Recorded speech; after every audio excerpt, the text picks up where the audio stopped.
Xin chào anh em. Tiếp tục đến với cái chương trình gọi là chọc chọc ngoáy ngoáy. Tôi tạm gọi cái chương trình như thế. Thì hôm nay tôi giới thiệu với anh em một cái món đồ gọi là bật lửa cổ con mợ lớn nhất Việt Nam. Cái bật lửa này của tôi nó có niên đại khoảng độ 100 năm, do ông nội tôi để lại. Để biết cái bật lửa này hoạt động như nào thì đây tôi sẽ cho anh em xem cái hoạt động. Sau đó tôi sẽ mở tung nó ra để giải thích cho anh em. Cái này cần cái hộp gỗ để cho nó cao lên một chút. Anh thấy rõ chưa? Đây, ở đây nó có một cái đầu. Khi tôi xoay cái cần ở đây nó sẽ đánh lửa. Cái này hơi khó nhìn cho anh em. Kéo gần vào tí. Đây.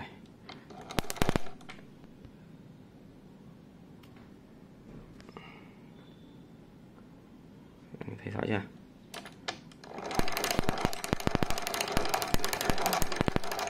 Cái tia điện chưa?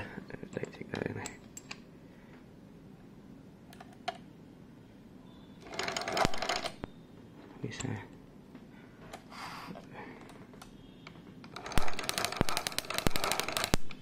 Mở thế nhỉ?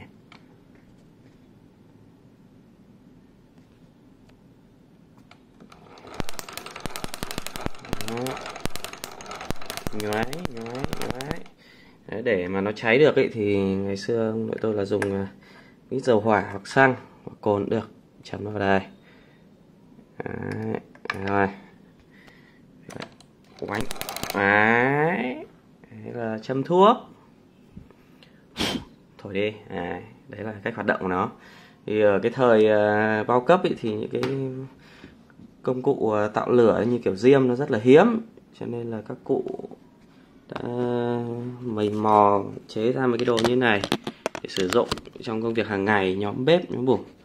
Đấy. Thì bây giờ tôi sẽ cho anh em biết là nó xịn ở chỗ nào. Cái này nó làm từ cái gì? Đây là cái hộp thôi, đây là cái vật chính.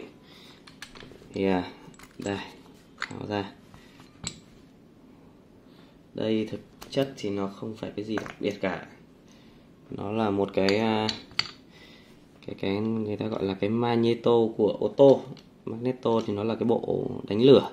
Nếu các bạn nào học về cơ khí thì biết đây là cái bộ đánh lửa. Ví dụ như là ở xe máy chẳng hạn thì nó cũng có cái bộ đánh lửa này, nó gắn với buji. Khi mà cái này nó quay nó sẽ đánh tạch cái tạch và làm cho cái động cơ đốt trong nó chạy. Đấy, về nguyên tắc cơ bản thì nó là thế. Nếu các bạn học phổ thông đến khoảng độ lớp 8 thì đã học đến động cơ 4 kỳ rồi. Cái này nó cũng tương tự như vậy. Cái này chế từ một cái bộ đánh lửa của một cái ô tô. Và ô tô này thì đây tôi có tìm tài liệu về cái hãng của cái này. Thì, đây. Cái này nó là cái magneto đánh lửa của cái động cơ ô tô Renault. Renault cũng là hãng tương đối nổi tiếng. Đấy, đây là sách từ thời Pháp, tìm mãi mới ra. Nhưng mà cái sách này thì nó không phải là của cái chính xác cái cục này. Có chữ SEV ở đít này. Không phải của chính xác cái bộ này của tôi. Cái sách này là của loại động cơ đời mới hơn. Nó là cái bộ đánh lửa đời mới hơn. Nó có đến 6 đầu ra cho 6 cái buji, là có 6 cái xi lanh chia làm 6 chu kỳ. Đây các bạn nhìn này, 1, 2, 3, 4, 5, 6. Đấy là 6 cái chu kỳ. Tương đương với cái này của tôi thì nó chỉ 4 thôi. 4 tức là cổ hơn. Đây, 1, 2, 3, 4 lỗ. Thì ở đây tôi rút ra một đầu và nối các đầu còn lại. Tức là ở đây này, cái chổi than này nó sẽ quét qua các điểm 1, 2, 3, 4. Mỗi lần quét qua nó sẽ đánh điện ở cái điểm đấy.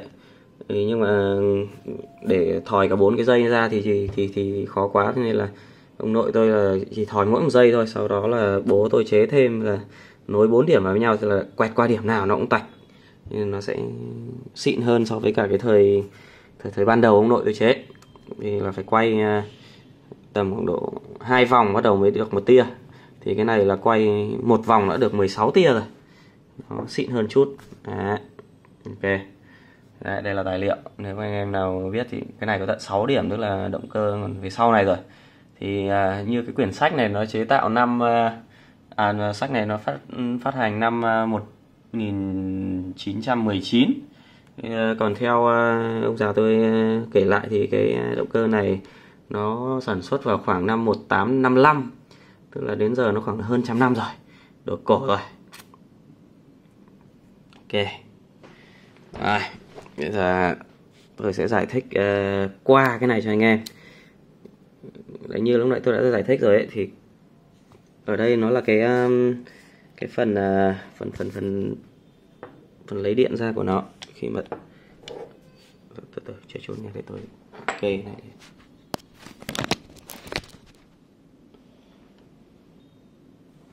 Đấy, cây này mới quay được. Đấy, thì khi quay cái này nó sẽ làm quay cái cục ở dưới. Ở trong này thì nguyên tắc nó đơn giản. Cái phần này nó là một cái nam châm chữ U. Nếu các bạn học phổ thông rồi thì trong này có hai cái cuộn, là có một cuộn dây mà cứ chạy cắt qua cắt qua cái từ trường của cái nam châm này thì nó sẽ sinh ra điện. Thế thôi. Còn điện nhiều điện ít thì tùy thuộc vào số vòng dây của cái cuộn dây ở trong này. Có vậy thôi. Để mà tạo ra được cái điện đánh lửa nó tách như thế thì cái điện nó phải rơi vào khoảng độ 1 vạn vôn, 10.000 vôn thì nó mới tách được như thế. Cái này nó cũng cảm giác giống như là các bạn biết là cái bấm tạch ở trên cái bật lửa ở ga bây giờ ấy. Nó tạch một cái rồi các bạn thỉnh thoảng có ngày xưa các bạn hay rút nó ra xong rồi dí vào tay bấm tách vào đấy. Đấy, cảm giác nó phê cứ như là jump scare trong ga remote ấy. Phê lắm. Đấy. Còn đây là cái tiếp điểm để dẫn điện ra đây. 1 2 3 4, cái chổi than ở đây. Cái chổi than ở đây nó sẽ lấy điện từ cái cọc giữa này, một tiếp điểm đây, chập vào mấy cái 4 cái điểm này như này, quét tạch. Đây chưa? Cục này theo như sách vở thì tôi search được thì cục này được chế tạo bởi hãng Bosch của Đức cho các loại ô tô. Và cái động cơ này là lắp trên cái ô tô Renault của Pháp. Hàng cổ đấy, hiếm đấy. Mấy cái giữ này là ông nội tôi chế vào. Đây. Sau khi mà chế cháo xong cái đầu này rồi thì để mà đánh được lửa thì cần một cái điểm nối xuống cái vỏ thì nó mới đánh ra lửa. Thì đây ông nội tôi chế thằng nhẹ làm một cái này. Đáng nhẽ thì là cái xăng sẽ vứt luôn ở trong này. Đấy, đổ luôn ở trong này. Và có cái bấc thổi lên thôi. Nhưng mà vì là có một cái vấn đề là cái này nó không kín cho nên là xăng nếu để trong này nó sẽ bị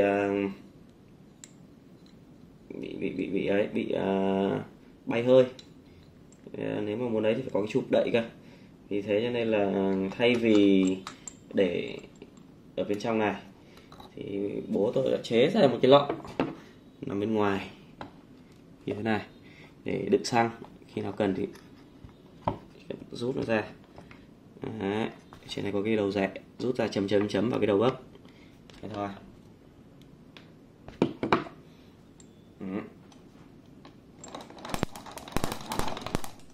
Các bạn nhìn rõ tia lửa. Đây các bạn nhìn rõ nha.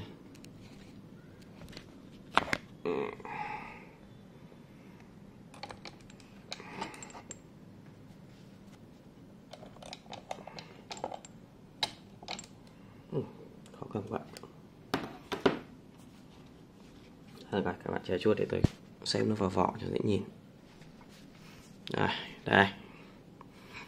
Đây là toàn bộ cấu tạo của cái dụng cụ gọi là bật lửa cổ 100 tuổi.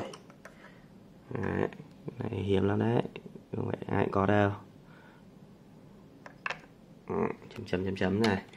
Đấy, vặn cái này. Đấy.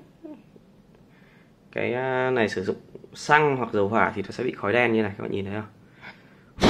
Đấy, khói đen. Còn nếu mà dùng cồn thì nó sạch hơn, là sẽ không có khói. Thì ngày xưa thì thấy bố tôi vào thì cái thời bao cấp thì diêm rất là hiếm. Một que diêm có khi phải chẻ ra làm 3 làm 4 để mà đánh cho nhiều lần.